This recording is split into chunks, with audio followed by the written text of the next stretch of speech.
So yeah, so the purpose of the conversation for me on my end is I would like to see specific examples of how you use Donna and vBots because I've talked to those companies and I It's understand what they do, but I have never seen an agency and what they do with them.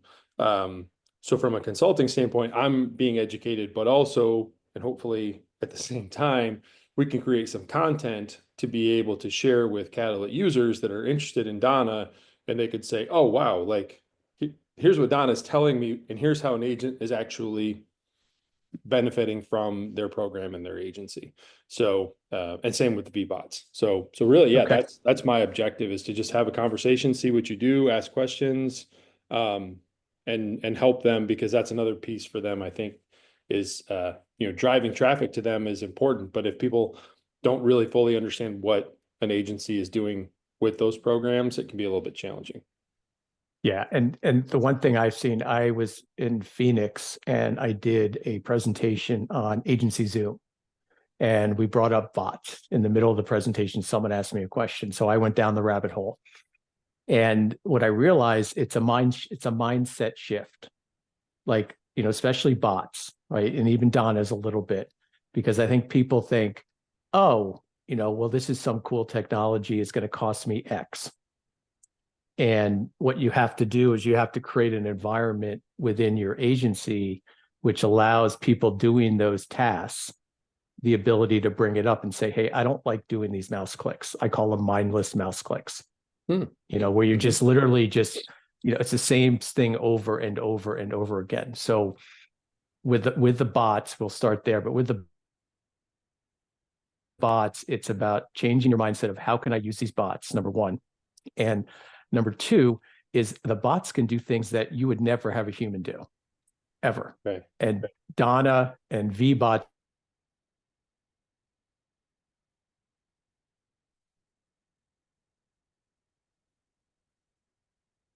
together is a great example of that.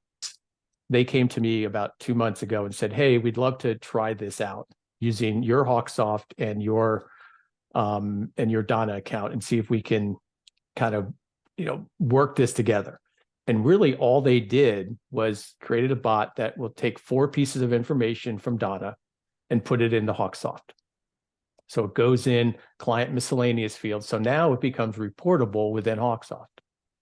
And you would never have a human being do this. I mean, literally, I would get an email once a week that would say the bot spent 250 hours moving this data. I mean, you would never in a million years have a human do this because you can't, right? I mean, can you imagine? So that's the one huge advantage of a bot is, and we've used bots to do very similar stuff where it was literally hundreds of hours of work to do some data cleanup and data audit. And again, you can have a human do some of it. Sure. But what you're doing is you're creating reports, you're sorting reports, you're seeing where there's no values, then you're clicking into each one to put the values in. Well, if that's a repetitive task, just have a bot do it. So what we did is they built the bot, and so it took all of hang on, I'm just going to bring this up so I get the right information. And in Hawksoft, it goes into client miscellaneous field. So it moved over the centimeter score, the round out probability, the renewal probability, and the retention probability. And it created a log note in Hawksoft. So now that information is in Hawksoft, it's reportable, it's sortable. What we are working on now is, now that we've got everything in Hawksoft, they're going to work on the bot and we haven't gotten here yet, but when the centimeter score changes by X, if it goes down by 5, if it goes down by whatever number we want to pick, the bot's going to see that, and the bot's going to create a suspense in Hawksoft to have one of us look at it. Okay. Like, why did this happen? Because the biggest struggle with Donna is it's another system. It's mutually exclusive, which is great. And it is, it is interacting. Obviously, it's pulling Hawksoft data or whatever management system, but you got to go to Donna to see it all. So now think about the data enrichment that's going on in Donna. It's looking at claims. The reporting and all the visual stuff in Donna is amazing.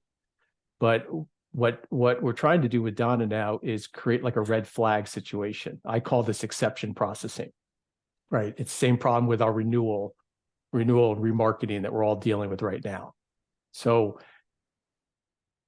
you shouldn't renew every single policy. I know agents that do it. To me, that's nuts. So now you need to figure out which ones you do and which ones shouldn't you do. So it's the same kind of philosophy. It's like if we have clients that just love us to death, well, okay, we're good with that. But if all of a sudden Casey is one of our clients and his centimeter score drops by, 10 points, something happened, Right. something bad could have happened. And so now what it does is it allows us to, okay, let's see what happened. Let's see what the centimeter score did or whatever data point changed. And now we can go into Donna and look at the details of it. So I can say, oh, look, Casey sold his home and, he moved out of state. Okay, well, that's nothing we can do about it, right? We move on. You need the human to jump in. Or Casey is a real estate investor and he's doing fix and flips. Okay, that's like my real estate investors on Donna are awful. Their centimeter scores because Donna is measuring them based on their likelihood of renewing, and they're not because that's not their business model, right?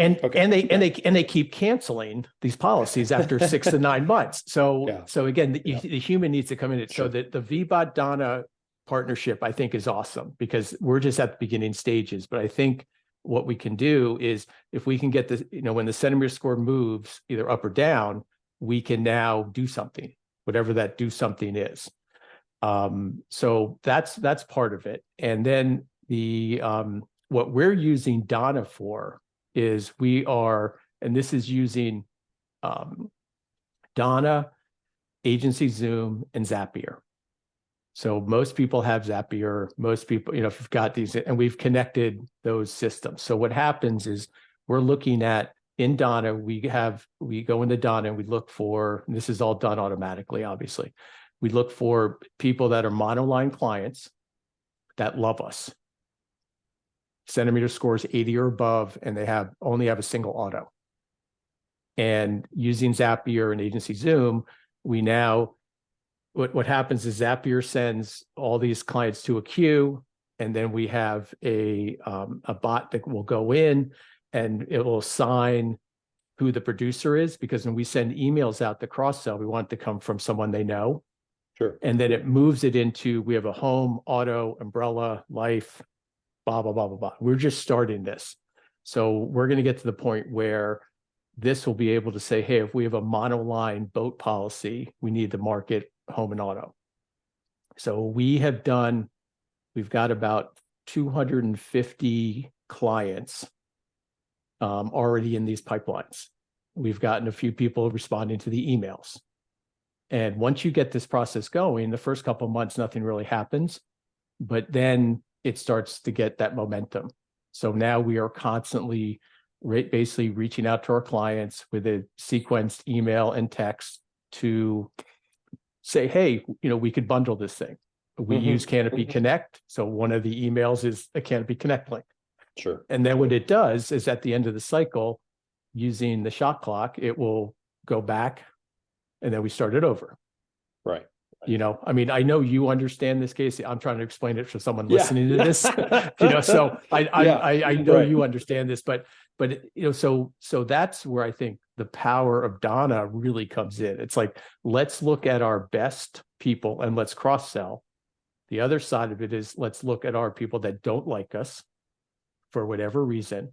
So now I can go into Hawksoft and I could actually, if I wanted to, we could set up suspenses that everyone that's renewing that has a centimeter score below, I'm making this up, a 60, gets a suspense.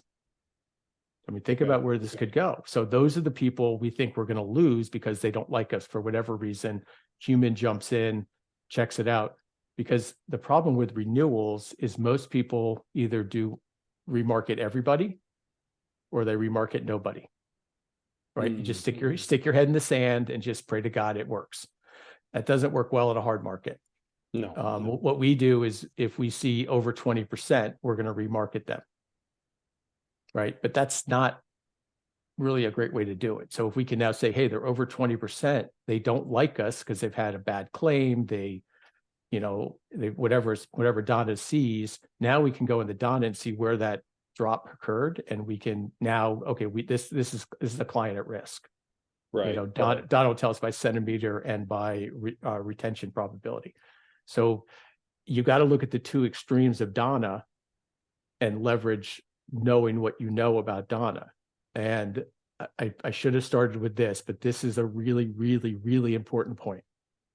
Most people's management system, the data is awful. So everything I just said is irrelevant if your management system data is awful.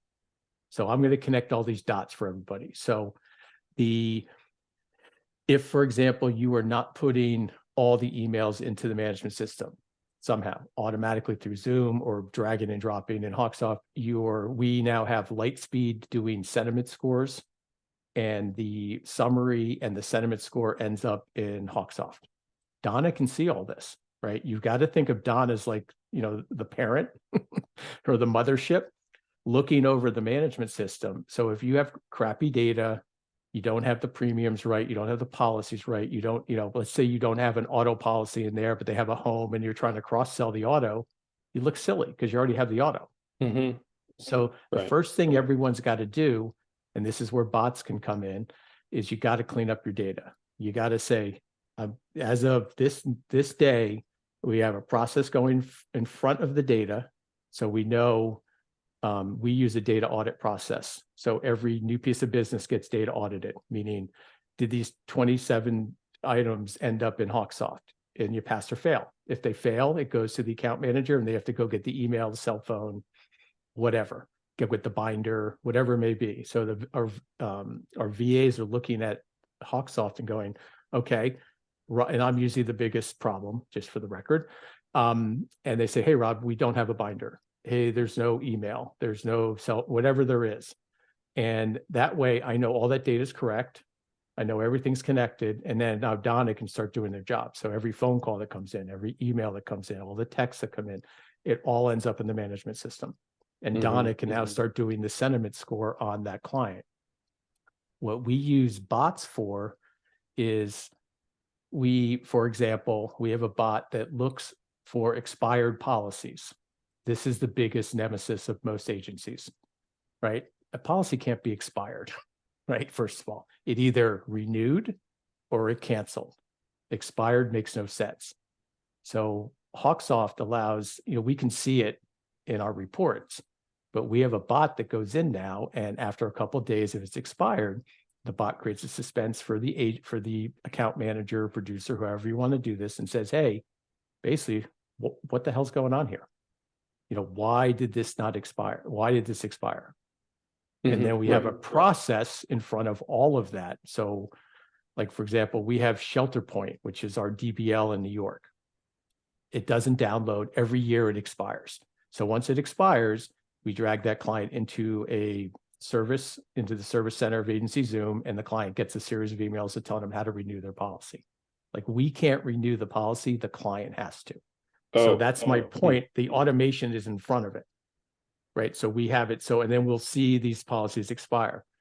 We have a bot that goes in and looks if a client is an active client with no active policies. It automatically makes it a dead file, right? I mean, these are silly things, and you can go in with reporting. Most agents will do monthly reports, and some poor person's got to go in and do a monthly report and sort off of a column and then fix all the data, where we just have a bot do it. Yeah. If someone cancels, this is another bot. So if someone cancels and there's no cancel reason, or the cancel reason is insured request, nope, I need to know more specifics about why they cancel. Sends another suspense to the account manager. They have to go in and they have to put a different answer in. Sometimes we don't know, that's fair. But again, if you're using the bots for data audit, it's going to help you with everything else. Because think about, if you have a management system and you start connecting it to other systems, Agency Zoom or DONNA or whoever, all that information, if it's wrong in Hawksoft, it's going to be wrong there. And now your numbers are going to be all out of whack. Right? So that's kind of the complete loop. It's a long answer to your question, but that's the answer. Well, no, that's awesome. It's great information. And I do have follow-up questions that I probably should have asked at the beginning. Oh, So go ahead. in your technology timeline, I'm making the assumption that you had Hawksoft and Agency Zoom going before you had Donna and or vBots. Am I correct in that assumption? Um, yes, to a certain degree. So with Donna, I had met Anurag in a long time ago, 4.5 years ago, and he was looking for Hawksoft data. And he said, can we connect to your Hawksoft? I said, sure. So, you sign NDAs, Yeah. you sign, it's all legal. And I really wasn't even using Donna. I was just filling Donna up. Sure. Because that's the other thing you got to remember is once you get Donna, it's not going to be actionable day one. Right. Right. You got to give Donna time to pull the data, start doing, because you only started that one day. I think you need about a year's worth of Donna data to really make sense. Just my opinion. So we got Hawksoft, Agency Zoom early, Donna, and vBots definitely came last. I mean, we've been using bots for about 9 months to a year now. We started building the bots, and what I do is I have my 2 virtual assistants who do a lot of that work help me with, hey, where can we build another bot? Are we doing it enough? Is it a mindless mouse click? And let's talk to vBots and say, hey, listen, we want to either tweak our bot or we want to add some pieces to the bot. We've done a lot of that. We meet every week and tweak it. The one thing I will say about bots is make sure you realize that the bot's going to do exactly what you tell it to do. Be careful what you ask for. So we started a bot on Labor Day Monday, not a good idea. And team came in Tuesday and there were hundreds of suspenses because we said, look for emails and cell phones. What we didn't say was only look at active clients. So it looked at prospects and leads and dead files, and some of our leads, we never got emails. So we had this laundry list of suspenses so we tweaked it and said, okay, we only want to look for active. So that's another bot. It's a tangent of a bot that runs if it looks for active clients that don't have emails or cell phones. Okay. Or has fake ones like 555 and TBD at TBD.com and all that silly stuff. So yeah. One time at the agency I was at, we found that one of our producers was adding the agency's phone number every time a new lead was added, and she didn't have their phone number. So we did a little data audit, and all of a sudden we had, a couple hundred applicants in our management system with the agency's phone number listed for their phone number. Super cool. Yeah. Whoops. Yeah. Whoops. Okay. So understanding your timeline then makes a lot of sense to me. Are there other applications? That's the wrong word. Are there other bots that you've built that are independent of Donna, or are the bots all working in conjunction with Donna right now? We have one bot that's working with Donna. The other ones are completely independent of Donna. Okay. What's the most? Oh, sorry. They're really, those are the data audit bots that we're using. Oh, you the just cancels, said that, the expired. Yeah, all those are completely agnostic. So you can use like I know vBots is building bots that will automatically reconcile commissions. Like that's a perfect use for a bot, in my opinion. Sure. Because most agencies either don't reconcile commissions or only reconcile downloaded commission statements. So all the E&S business, all the paper commission statements, all that stuff they get, they're just either not doing it or they're using spreadsheets, which is awful. So a bot can now read a PDF. Yeah. It can do all that. I actually use an accountant right now, and the accountant tells me that I pay about $200 to $300 a month for the reconciliation of commissions. So I'm working with vBots to say, hey, if you can do it a little less expensive, it might make sense, Right. And the vBot will be a little more consistent. Like they could whip through a lot more commission statements than a human can. Gotcha. Okay. Yeah, I realized after I asked that question. Yeah, you've already said a few bots that don't work with Donna. Now also Donna independent of vBots. So Donna is creating the centimeter score and you have a bot pushing that information into Hawksoft, is that centimeter score or any other data from Donna being automatically added to a tool that your team uses, like either Hawksoft or Agency Zoom? I mean, because it doesn't necessarily need a bot to be able to record information, right? Or to add information to your CRM. If I understand the question, the bot basically takes 4 pieces of information, puts it in the Hawksoft. Right. And now my team, when they're looking at a client, can see that information, see how we're doing. The next step of the bot will be when the centimeter score changes, and that will tell us we need to do something. We need to at least look at it. Sure. Did that answer the question? Well, no, but that's my fault. I don't think I asked the question right. So in a specific use case or example that I can come up with. So if I'm an agency owner and I'm using Agency Zoom to manage my renewal process, would the centimeter score data from Donna be visible and present in Agency Zoom in the renewal pipeline? So as I'm working through that, or are you, like you said earlier, are you using the Donna data to determine what even goes into the Agency Zoom renewal pipeline in the first place? We are not using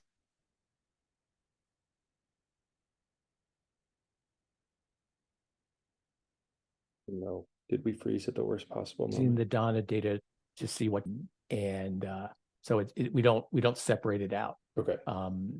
Now, whether it's in Agency Zoom, that's a great question. So if it's in Hawksoft and there's a field within Agency Zoom, it is, but I don't think, because the client miscellaneous fields of Hawksoft don't go to Agency Zoom, I don't believe. Right. I don't think anything would come back in that direction, but I thought that there was a chance or a probability that the Donna centimeter score, because I mean, you could add a centimeter score field to Agency Zoom, and I don't know if it's possible, but I think it might be possible to then have the Donna centimeter score automatically populate into Agency Zoom as well. So if your team's managing a renewal, they might be able to prioritize based on whether or not it's a flight risk. That's actually a great idea. And then it begs the question of, do you take the centimeter score you put into Hawksoft and bring it into Agency Zoom? You create some more fields in Agency Zoom and work on the Hawksoft API. Right. Or do you just have the bot drop it off at Agency Zoom as it's dropping it off at Hawksoft? I mean, there's a lot of different ways to do it. Sure. I mean, I think you want to have one data flow so you don't have a problem. But that's a great next step. I mean, that's a good, I will have that conversation with Donna. It's like, hey guys, by the way, or Hawksoft, the API, because I think it will probably work with 6. I don't think it will work with 5. Okay. Yeah. Okay. And then, well, that's awesome because I just talked to Anya a couple weeks ago. The other question I had when you talked about your cross-selling workflow and just kind of regurgitating, but hopefully reinforcing I understand it correctly. So Donna, how often is Donna looking through your clients for those potential cross sells from people that are happy with your agency and should be low hanging fruit? Right now, we have Donna once a week on Mondays, goes to 40, brings over 40 clients. Okay. So we started slow. We started where we had a manual process in there. So we started with actually 30, and we had a VA go in and click and do what she needed to do. And then we automated that.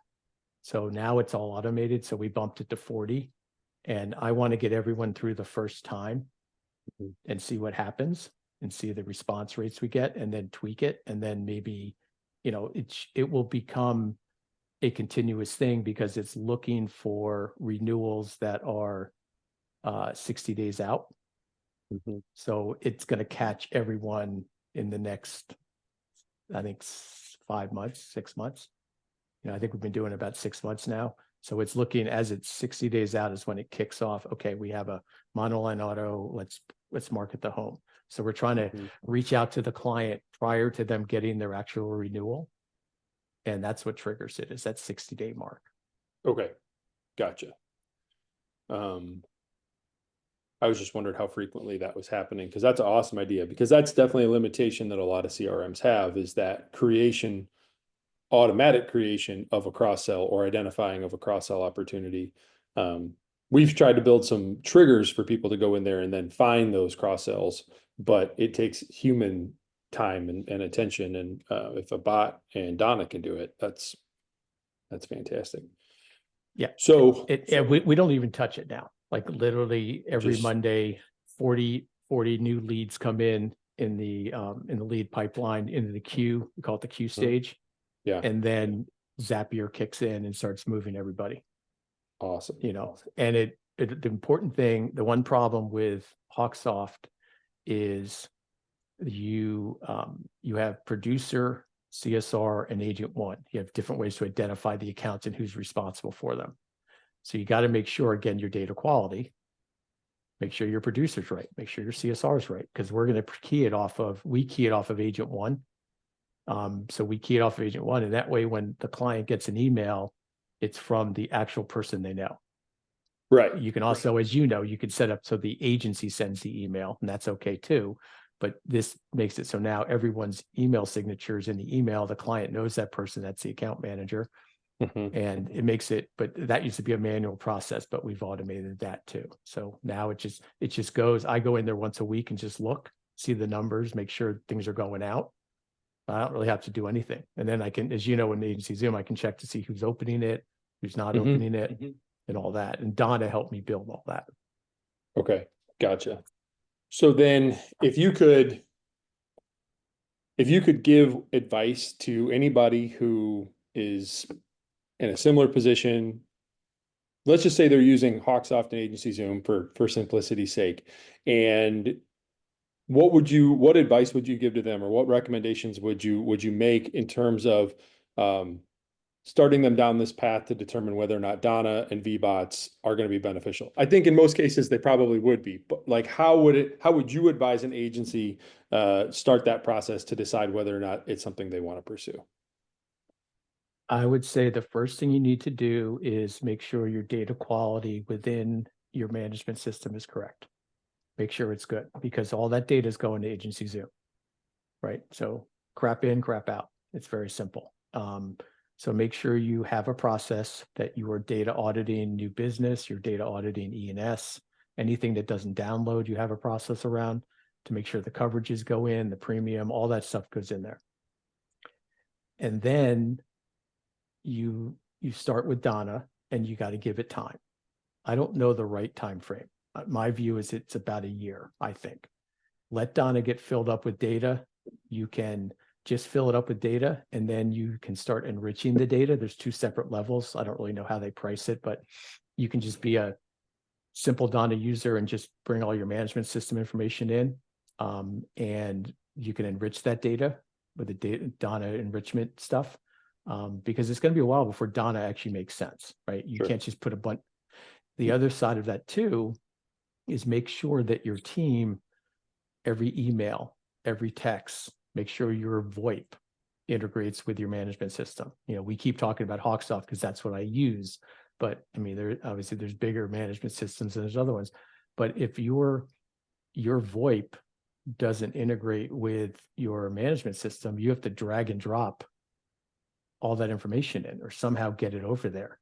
Where at least with Lightspeed now for us, the only thing they don't do is drag the MP3 file in. So the next step for Lightspeed is we do get a transcript. So that transcript is in, I'm sorry, the transcript doesn't go either. What goes is a summary of the call, which is fine.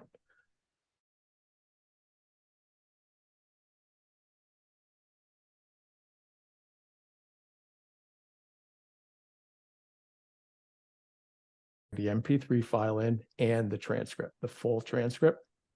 Because now that's just more information for Donna, right? I mean, it's very simply, now they can see the whole conversation we're having with people and things like that. Because now you'll have Donna set up. And as far as like the Donna vBot connection, I just think it makes sense. Like, why not get this information into your management system, and you can leverage it however you want. And there's ways to tweak it. Like, we haven't even started tweaking it, But, I could see down the road, like we said, if the centimeter score drops, create a suspense. If something happens within that account, because now you're doing exception processing, you're not treating everybody the same. Right. And it gives you another, instead of doing, and like we tier our clients too, so we can look at, that's based on revenue. But, so now we're looking at from a tiering basis and from a increase basis. But now you bring Donna in, and now you can look at it from, do they love us? Do they hate us? What's the Right. round out probability? What's the more data you have for renewals, especially in a hard market, which we're all in, and I think we're going to stay in it for next year. And no matter how optimistic we all love to be, certainly in New York we are, because the carriers are now trying to get their new products into the system. And that takes a long time in New York. So we're going to have the same dumpster fire we have now for the next 6 to 9 months anyways. But the more information you have to determine, help your team, to empower your team to decide, hey, I don't need to remarket this. These people love us. Right. And trust the data. I mean, you do have to have a human in the loop to say, like we talked about with, if you're a real estate flipper, yeah, your centimeter score is going to be awful in Donna because you keep canceling your policies. But, other than something obviously like that, trust the data. The data is going to, again, raise a red flag. And now instead of doing 100, you might do 10. And the other 90, you just let them roll. Right. I made a comment one time that people need to stop printing out renewal reports. And I got a lot of looks and a lot of hatred, just to be honest. And it was hatred from love. I mean, but I'm like, why are we printing? You can get renewals from Donna. You can look at Donna's reporting. You don't need a bot or anything. Just look at Donna's, renewals, sort it by centimeter score, and pick your lowest centimeter and do those. Or you can go into any management system and create, I mean, the goal is to not have some poor person get a huge file, huge spreadsheet and say, hey, go through all of these. Or Casey, you take the top 75, I'll take the bottom. You should be able to take that list electronically and just pinpoint which ones you want Casey to do, which ones you want Rob to do, and just suspend them to me. And now I come in on the 1st of January and I've got 30 clients that are at risk of leaving, as opposed to having to go through a list of 75. Yeah. And by the way, you have a complete audit trail. So if I, as the owner, have created criteria and we find out that it's wrong, like Rob saying, oh, don't worry about that one, but we keep losing that one, well, you'll see that. Hey, Rob, you said don't worry about these 5, but these 5 left us. Why? Now you can do what we used to call the after action report. And you go back and say, oh, these 5 left. What did we miss? Right. Centimeter was high. It was great.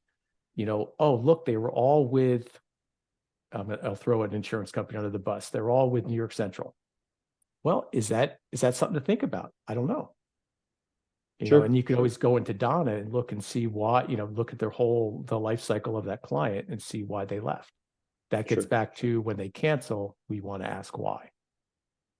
We left you want to have purely for price. We went to Geico. We have state minimum. Okay, it is what it is.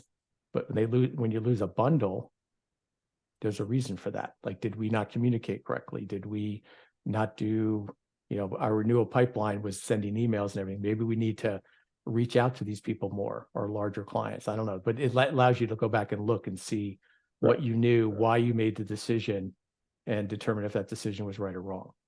Right. Yeah. And you can identify those, like you said earlier, that you just can't win because they moved out of state, or maybe their sister-in-law started a state farm agency, or like whatever, like things that you're not going to win.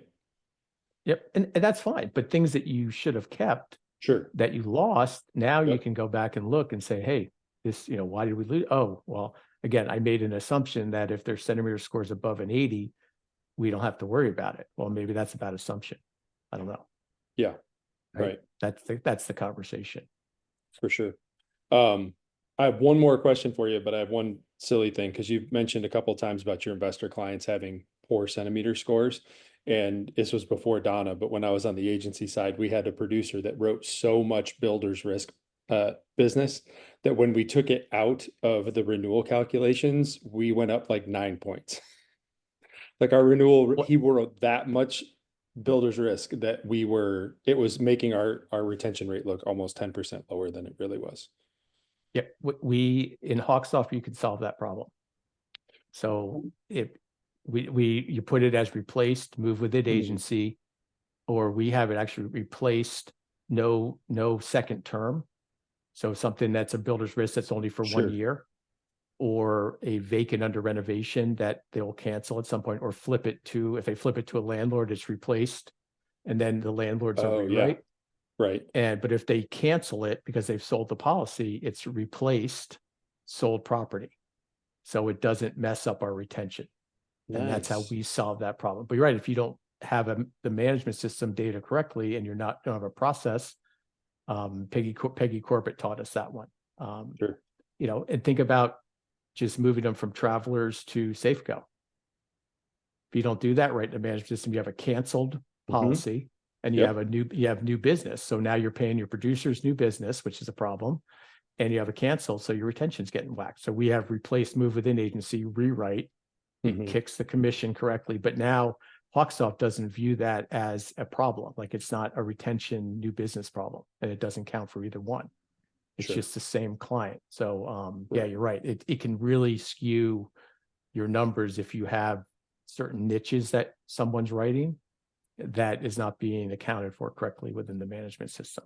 Sure. And you can imagine what it does to Donna.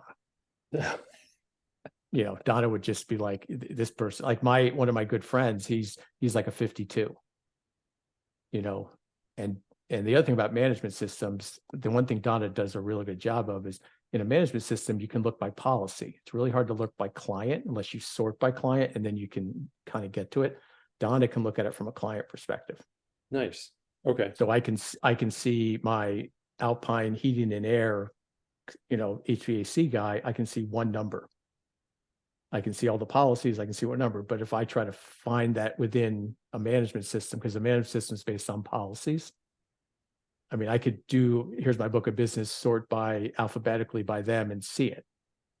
And I can go that route. But Donna also looks at it because Donna just knows the client. Like, Donna starts consolidating at the client level. Okay. Same thing with LLCs and all that kind of fun stuff. Gotcha. So the last question, and we don't have to cut it off, the conversation, but the last question I definitely had is around ROI. So as I'm talking to insurance agencies and agency owners, and they want to buy software, or they want to know if they're getting the most bang for their buck for what they're already paying for, ROI seems to be something that's very challenging, and determining whether or not the solution that you're paying for is actually, you know, generating more revenue than it costs, or saving you labor time and labor costs. So how do you, as Rob Bowen, make that determination that Hawksoft, Agency Zoom, Donna, and vBots collectively have an ROI? Or do you know what the ROI is, or how do you go about evaluating that? Super broad question. Yeah, if I could answer that question, I'd probably be on an island in the Caymans and wouldn't share it. The way I do ROI is I look at what the software costs, and I look at it from a time savings based on hiring a VA. So if a VA is $12 an hour, let's say, and some people go direct, so there's a lot of different numbers out there. But let's just, you know, and I'll give you a good example. I met with a company, and they had a bot which was going to automate the entire renewal process. Like, the bot would go in and do all this other stuff. It was $1,500 a month. And I was like, great. I said, you built this for a bigger agency. I said, I could hire a VA for $1,500. So I don't need your bot, because I could have a VA do the same process and get more work out of that VA. So that's kind of the way my brain works. But most of the time, it's really about saving people time and giving us actionable insights. Do I do ROI calculations? No, I don't think there's any way to do it. But I think people tend to focus on revenue too much when they do ROI, and not focus on time savings, saving your team time. The example I had about printing out the renewal sheets. here's all the renewals for this month. How much time do people take to go through those things? Well, if it costs me $500 a month to actually, instead of Casey having 150, he's got to manually go through, literally sitting there checking them off on a physical piece of paper. I just tell him, hey, Casey, here's the 50 you need to take care of. Here's how we got to this. Do you agree with it? You have all the buy-in and stuff, but you have a happier employee, right? You have the employee is not spending 4 or 5 hours a day. So you have to have those conversations with your team of saying, hey, what are you doing that you don't like to do? What are some of the things now? Again, the vBot Donna thing, you're not going to have a human do that. So it really comes down to does it create actionable insights that allows you to pinpoint? And so instead of doing 100 people, you're only doing 20. And now Casey is freed up to do other stuff because he only spends an hour on this thing. He doesn't spend 2 days doing this work. And I think it empowers people, honestly. There's people out there right now trying to figure out the E&S process and automate as much of that as humanly possible. That would be awesome because that process is awful. If you can automate that, automate the renewal process of an E&S policy from beginning to end, from accords to financing to payments to blah blah blah blah blah. I mean that would be tremendous. I'd pay a lot for that because now I can free up myself and my team.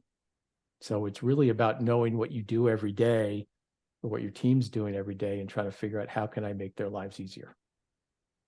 Okay. Simple. I love it. Is there anything we should have talked about? Is there anything I should have asked you, or do you want to show how anything works? If you think that would be beneficial. Yeah, I think the way you've got to look at this is if you're going to start down the bot path, a bot is a user on your management system. So you got to think of it that way. So that's the first thing you got to think of. Okay, so it's a user and you can send the bot things to do, right? Or the bot can go do stuff. So when you do a bot, it's logging in, right? It's doing what it's supposed to do. It's basically software is what it's doing. So it's following a certain sequence of events. Okay, I log in, I go to this, I search on this client, I do this, I do that, and I'm done. And I get an email that says, here's what the bot did. We look at it. Does that make sense? So what you need to do is if you see your team doing stuff that I call it mindless mouse clicks. It's a great, why not just have a user in your system doing the same thing? And if it's enough, then the ROI starts coming back to you. Right? Sure. If it's, something they spend 10 minutes on once a month, that probably doesn't make sense, right? Because it'll cost you a couple $100 and all that kind of stuff. But if it's something where, it's going to save them a lot of time, save them a lot of angst. The other thing you got to look at is a bot doesn't take vacation. Right. And it's always correct based on how you program it. We as humans make mistakes. We all do. So no one's ever going to be perfect. So if you get the bot right, it's going to do exactly what it does every single time correctly. It's never going to deviate.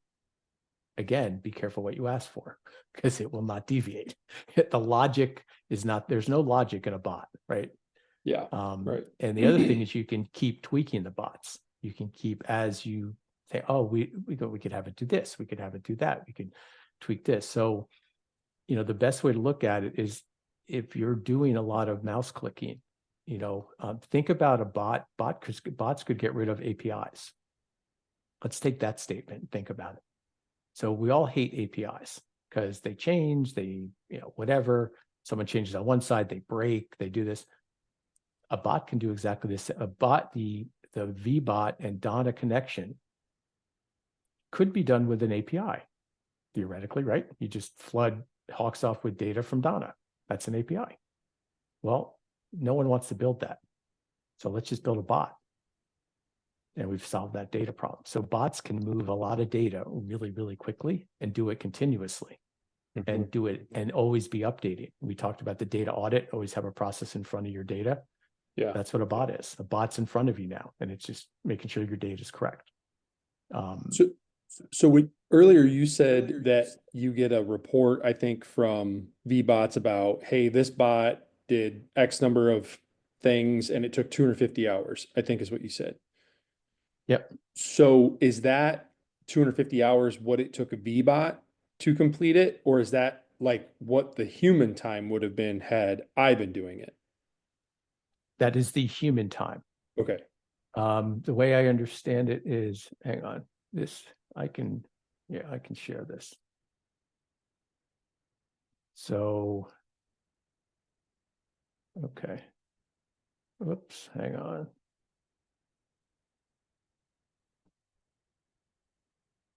Where's share screen? Share screen. Okay.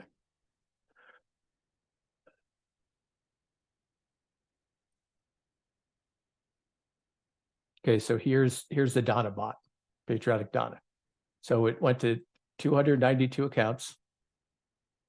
803 minutes is what this is the time it took the bot to do this process. So it went to 300 accounts, brought data from Donna into Hawksoft. So now take this number and figure out how many accounts you have. All right. And this is not all of my accounts. This is a subset of them. It does it in stages, but 800 minutes. I mean, that's, 10, 12, it's 12 hours, 13 hours, 13 hours. And it could be doing it in the middle of the night. It could be doing it wherever, doesn't matter. There's no way you're going to have a human do this ever. So this is an example of getting rid of an API. There's not an API there, but this is what an API, can take care of that right from there. And then it gives you a spreadsheet, tells you what it did, tells you how this works and everything like that. So, and then we get, daily reports. One of the things we have the bot do is this thing. But let me see. I don't think you can see that. Let me share again. Report. Okay. So this, for example, this bot takes a screenshot of one thing Hawksoft does a really bad job of is historical data. So this is kind of my book of business, so to speak. So it takes a screenshot of this and it takes all that information and drops it into a weekly spreadsheet. You see that? Oh, I just see your email. Okay, so let me share the screen. Hang on. Share the screen. I was sharing the. Okay. So we get this email. So the bot started with this, takes a screenshot, and then it pulls all this data and drops it into a spreadsheet. So now I have historical trending of all my data. You can see how far back it goes. This is a perfect thing for a bot. But that's a perfect example of a bot. Like, go do this, take a screenshot, move this data to a spreadsheet, and do it every single week. How many? I know this people that have so many weekly, monthly reporting tasks that they have their team members doing, and that's a bot. Go get this report, sort the report by this, do this, pull this data, move it here, move it here, move it here, keep doing it. That's a bot. Yeah, right. That's what a bot should be doing, not a human. And I know many agencies that do that because that's the only way to do it before you really had bots. I mean, there's no other way to do it, right? So if you have those monthly, weekly reporting things, even daily reporting things, why not have a bot do it? Moving data from management systems to agency Zoom, that's a bot, right? If there's fields that just don't be part of the API, just start moving all the data, right? I mean, so you got to think of it that way too. If you don't want to deal with the APIs or maybe they don't exist, why not just use a bot to move that data every single day, 24/7, 365 days a year? It's not going anywhere. Right. It literally will, it can build emails. I have a friend of mine who he's the one to introduce me to bots. He writes a lot of E&S contractor business in California. I'll start with, I couldn't imagine anything worse than maybe contractor business in the 5 boroughs of New York City. But it's awful. It's E&S. And so when he binds a policy, his team had to go to 6 different systems, pull, here's where you get your certificates. Here's the person you need to deal with. You're building an email to send to your new client to tell them what to do. He has a bot do that now. And then when the account managers come in the morning, these emails are sitting in their draft folders.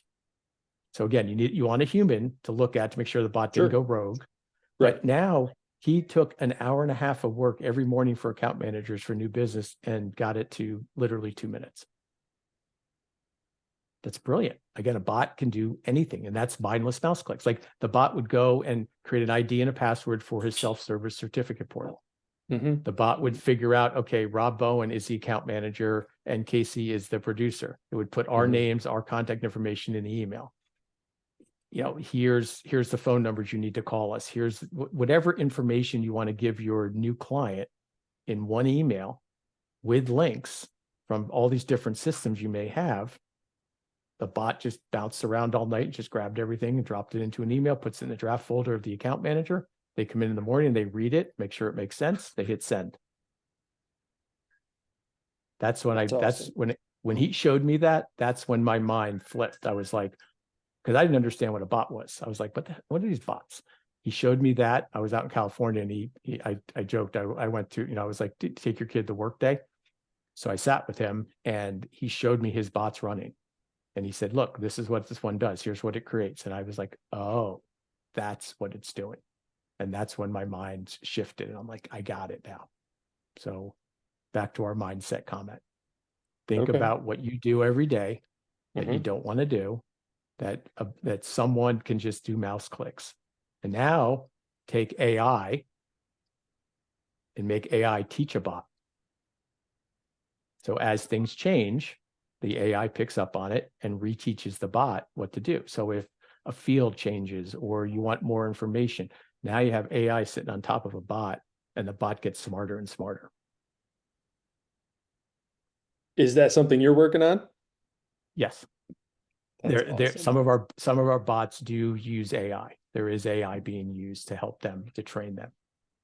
There are companies out there that do policy comparisons that start with a VA to do the policy comparison and then uses AI to compare the docs. And once AI teaches the bot that the traveler's general liability number is on page 3 right here, now it knows that. So the AI just taught the bot what travelers does. The AI will teach the bot what CNA does. So now you have your own AI agent teaching your bots as things change. So now when you compare 2 documents, you get it back in 5 minutes. I mean, think about taking 260-page documents, and in 5 minutes, you've got the 2 documents on one screen. You've got an Excel spreadsheet that you can go down and it will tell you based on red and green, what coverages are the same, what coverages are different. And then if you click on that, it takes you right to the actual document to say, hey, look, this one has waiver of subrogation, this one does not. This one has primary night, this one does not. So it goes through using AI to read the documents and then uses bots to build the highlighting and the spreadsheet. I mean, that's incredible if you think about it. Yeah, it's super cool. And who wants to spend 2 hours comparing 2 documents? No, and most people don't do it, honestly. Sure. Right. But now take it to, you take your application, your accord forms, you take the quote you got, and you take the actual binder you just bound. Now compare those 3. Now we trust our wholesalers, right? Most of this is like E&S kind of conversation. We trust our wholesalers, but I'll be honest, I've gotten a snow plow in New York. We used to have a separate policy in general. I got a snow plow GL quote with a snow plow exclusion on it. There's only one risk, right? They had commercial auto. This was a snowplow labor law GL policy for a snowplower. That's what they did. Very clear. It wasn't, and I got a quote with a snowplow exclusion. What was the response when that was identified? Like, what did the carrier say or the underwriter? I sent it right back to him and I said, can you explain this form that says snowplow exclusion? And he's like, oh, I forgot they exclude snowplowing. Okay. I could tell by the price. I mean, if you do if you do commercial strip malls in New York and you're doing big snowplowing, that policy is around 45 to 50 grand by itself. I mean, it's a lot.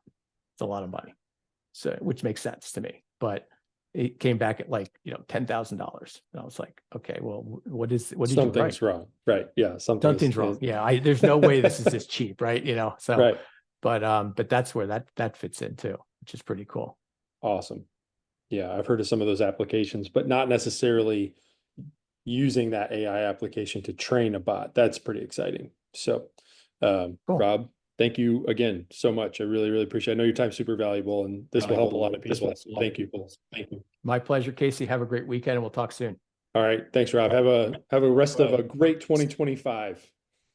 Sounds awesome, man. Thank you. Okay. Bye-bye. All right. See you. Bye.